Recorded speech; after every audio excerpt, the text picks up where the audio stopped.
up. I was watching your interview, I guess it was aired yesterday, or perhaps today, with Dominic Williams from Dfinity, Cloud 3.0. I found this absolutely fascinating. For people who don't know, this is about running code in a stable, safe environment, like in the wake of the SolarWinds attack. The idea that basically we can use some of the distributed, decentralized architectures to create an entirely new cloud, an entirely new internet. Really fascinating conversation, and a brilliant guy. Yeah, I still don't understand any of it. Actually, to be truthful, Dominic's a really bad describer of it, because he's a techie, he's a developer, and it's really hard for somebody like me, who's a very superficial knowledge guy, trying to figure out.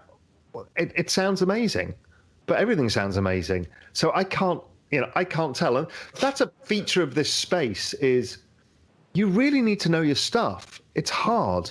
So, that token fell 90-odd% because there was a lot of VCs involved in this, and they made thousands of percent returns, and they're all taking their profits. And so the token falls, everyone then goes, it's a scam, and the usual negative narrative. The reality is we won't know until we start to see network effects. Do developers build on it? Do people want to invest in it? Does it create solutions that people understand? And that's true of all of these things. Whether it's Polkadot or Cardano or Hex or, you name it, we don't know. We don't know. These are big ideas. They're all big ideas. Which one works? Which one gets traction? We're going to have to find out. And that's half the fun of this space. Everybody can play the VC. Yeah, this is the token is, I think, called ICP, and it obviously got whacked in May. The internet computer. Even that name is kind of a statement of intent. Yeah, very well said. But it is and this is what's so much fun, I think, about what we get to do at Real Vision, is try and understand the big ideas and then understand them in the context of differing time horizons as investments, understanding that there's obviously a tremendous amount of risk in some of these radical ideas that really are upending some of the basic information architecture that we have in the world today. Yeah, and we also don't know. You can't tell the network adoption effects of most of these things in a 1-year period in a crypto bull market. You're actually going to take time. So really what you're doing first is getting your feet wet, understanding some of this stuff, maybe having some small bets here and there, as I've said. You build a basket of stuff, you watch how it trades, you get interested, and maybe by the time the next cycle comes along, you go, yeah, you know what? This is the bet for me. Right. This is the one I think is going to really work. And here's my thesis why. But, with all of this right now, it's still guesswork. Right. And that's okay. So it's risky.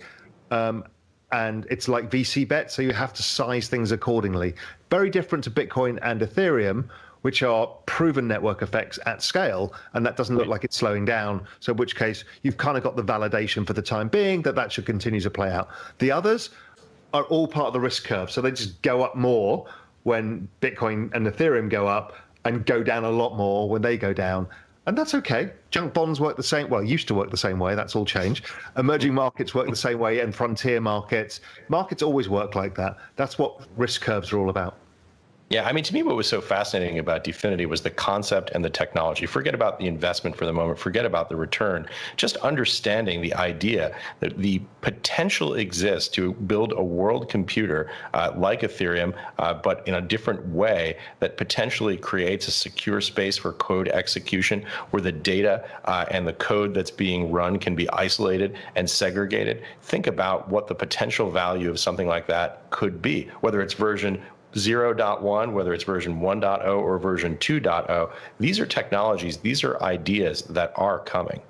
Yeah, this project is clearly the biggest in ambition of any project in the space, because it's basically saying, here's an entirely new architecture for the internet that is driven by cryptography and is scalable beyond anything that exists currently today, is faster than all of the other blockchains added together in terms of number of processes, number of blocks it can produce.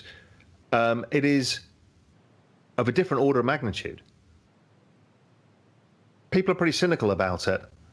but let's see, because if this is the scope of the breakthrough, and the investors in this are some serious investors.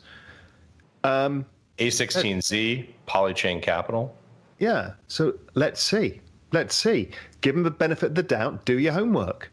And that's what I'm doing with this. I mean, I'm still, I talked to Dominic. I still don't really understand it. All I know is it's big and it's complicated. And if he can't explain it very well, it's going to take a while to get adoption. That's okay. I'm not there to punt the token. I don't even own it. But I'm there to learn this because it's going to give me a better understanding of this whole space if I do. As I'm watching the comments in the YouTube window scroll by, too fast for me to see the name, but someone just wrote, I always think of ICP as Insane Clown Posse. I've seen that as well.